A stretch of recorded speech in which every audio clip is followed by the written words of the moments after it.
A Visit from the Sisters by Anon R. Moss.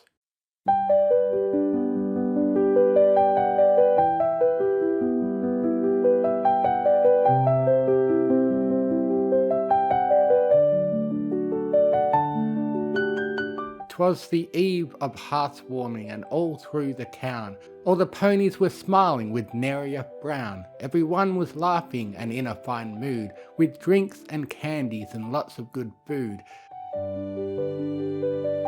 Foals huddled by fires, wrapped in blankets tight, as their elders told stories of the first fateful night. Everyone was jolly and filled with good cheer, except for one Anon who smelled of cheap beer. He was all by himself, locked up in his home, where he brooded and pouted and drank all alone. He sat in the dark, his mind all muddled, as beer after beer he gulped down and guzzled. He downed each bottle, only to wince at the taste, but the discomfort did little to slow his quick pace. He had just finished his sixth and reached down for one more, when suddenly there came 3 knocks on his door. At the noise he did stiffen, his face became grim. There was only one pony who'd be there to see him. This late at night, with weather so cold, if he opened that door he knew what he'd behold. A mare of yellow coat and pink mane, who visited each day come hail, snow or rain. She always came calling with some stupid guess, and just the thought of her now brought him much more distress. Grumbling to himself, he rose from his chair. I wonder what she wants now, that stupid little mare. Across the room he stumbled, his footsteps uneasy, for he had drank half his supply of beer already. He finally managed to find the door with great care, and he threw it wide open to shout at the mare. But instead of Fluttershy, he found instead Strawn, upon his doorhead the princess of the sun and the moon. Their faces were red, and they giggled quite gamely, as they swayed back and forth in a manner ungainly. With their flanks on the floor and their hooves in the air, their crowns were gone and their chests were both bare.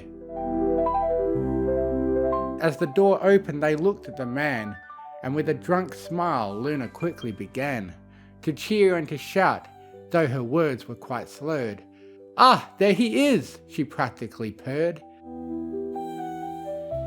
"Oh, Anon," Celestia said with a snort and a smile, "we finally found you, though it took us a while. We were looking for you all over the town. Luckily Pinky told us where you could be found." Anon stared at the mares, his mind all befuddled, as they stared back at him, large grins on their muzzles. After a moment he finally slumped and sighed, and opening the door he motioned them inside.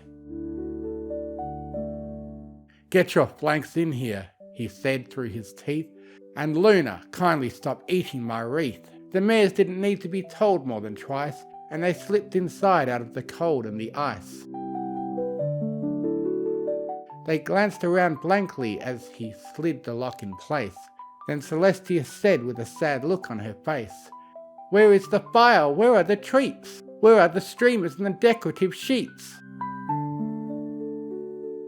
"You'll find none of them here," Anon said with a scowl, and the sisters could see that his mood was quite foul.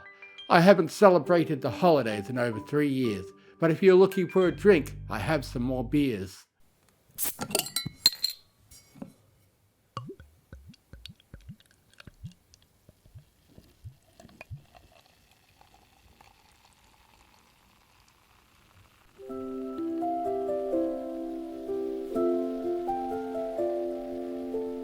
Luna looked sad, in fact she looked quite forlorn, but not Celestia, who quickly lit up her long horn.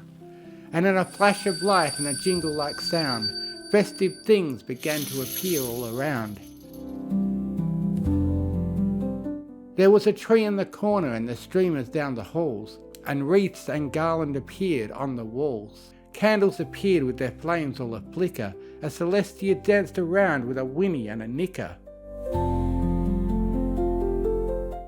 In short order his home was covered in tinsel and lace, and a merry fire was roaring in the proper place. It was so brilliant, and the dark all but disappeared, as Celestia stood there grinning from ear to ear.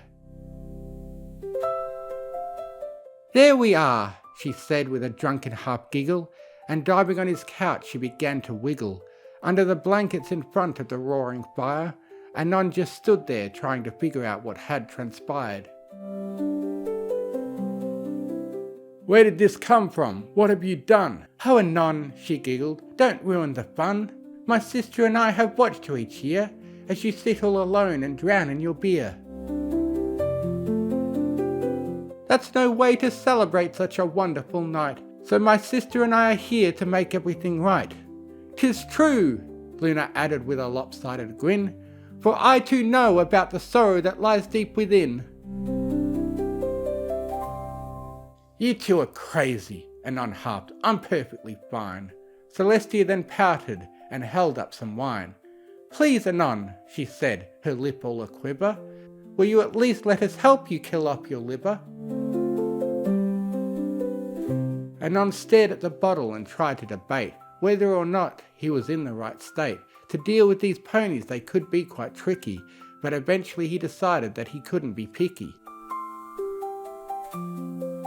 And company was company, especially tonight, so with a sigh he nodded and said, "Alright. We'll do things your way, but just so you know, if either of you try something you're out in the snow." "Why, Anon!" Celestia cried with a startled gasp. "We would never do something so vulgar and crass. We've just come to help you celebrate the holidays proper." And with that she quickly pulled out the stopper. They drank all of the wine and partook in the treats, even as snow slowly continued to blanket the sheets, and soon enough a smile appeared on Anon's face as the sisters helped him escape depression's embrace. The trio laughed and they joked through the dark winter night, chatting and singing in the soft firelight. They snuggled deep down in blankets so warm, ignoring the snow that outside did storm. They spoke of past experiences of friends they had known. The sisters told of the days before they had taken the throne, and Anon had too tales of his past, which he had shared with no one but now revealed at last. It was just about nearing 4:15 when Luna suddenly started to snore. She had fallen asleep right there on the rug, with frosting on her lips and eggnog in her mug. Celestia and Anon both watched her with smiles as they continued to work through their candy stockpiles. Slowly the fire began to fade until only embers remained, and that's when Anon's smile slowly began to fade. He looked at Celestia with her coat all so white, and he thought about what had transpired that night.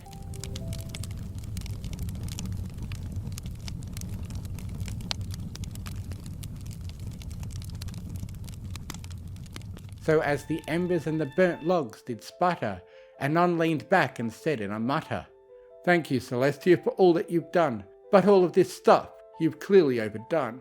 I'm no one to waste such time and such flair. Your efforts tonight would have been better spent elsewhere. I'm not all that special, not in the least, yet you come here bearing good food and a feast, the likes of which I've never had before. So tell me, Celestia, why did you knock on my door?" Celestia was quiet for quite a long while, but when she did answer, she did so with a smile. She unfurled a wing and pulled him in close, till a scent hit his nose of lilac and rose. "My dear little human," she hummed in her chest, "when it comes to how you're feeling, I know it the best. For hundreds of years I have been all alone, celebrating the holidays in my room on my own. I'd stare up at the moon and the face it did bear, and I'd think of my sister who was trapped up there. Together we suffered in our own special way, her during the night and me during the day. We both know the feeling of sorrow and hopeless grief, so that's why we came to you tonight bearing relief. For this is a lesson we both learned too well on our own, No pony should ever have to suffer the holidays alone. With that she yawned and lay down on her head and promptly fell asleep using the couch as a bed. Anon just sat there, the princess's head in his lap, as the embers before him quietly continued to pop and to snap. He stroked her mane gently, his touch was so light, and he felt himself begin to drift off for the night. He whispered slowly with his eyes full of tears, "Thank you, Celestia, for the best gift I've had in years." And with that he snuggled on down into the blankets warm, where he would stay until the dull light of the morn. Awoke the trio and brought with it a horrible headache. He cared little now though, as that was future Anon's fate. And with that the small party came to an end, but with all three of them now the closest of friends. And with that, I think I'll put this book back on the shelf. Merry Christmas to all, and go fuck yourself.